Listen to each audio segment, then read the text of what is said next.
İşlada hıvısım yine yok. Bilemok nece men ağlayandım ben sessiz herice.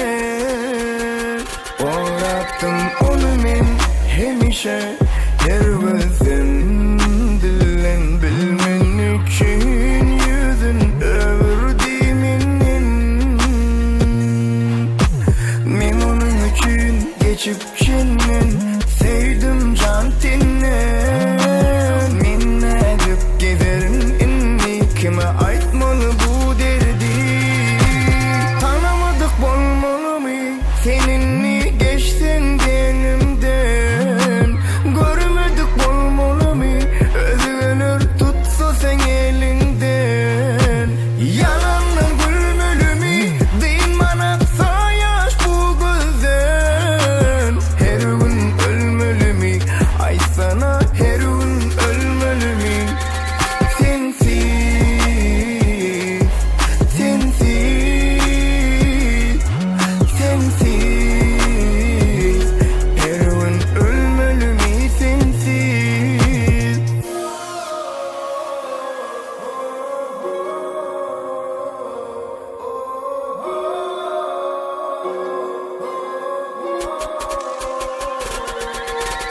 Yitip gölümden ene görünüm buğun. Köşe şöretim vah seni küyseyen göğün. Göğe kesili dilim hava kimsenin gülüm. Ellenden endel özge ellen tutonum görüp. Günlersiz akar yaşlar alacım yok bağışlar. Boz havada yaz emma yürek hovluk yağışı.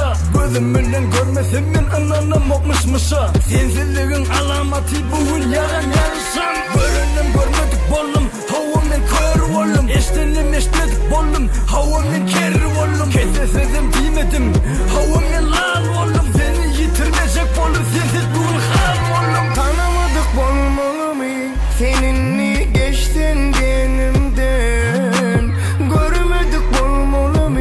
Özgünür tutsa sen elinden. Yalandan gülmeli mi?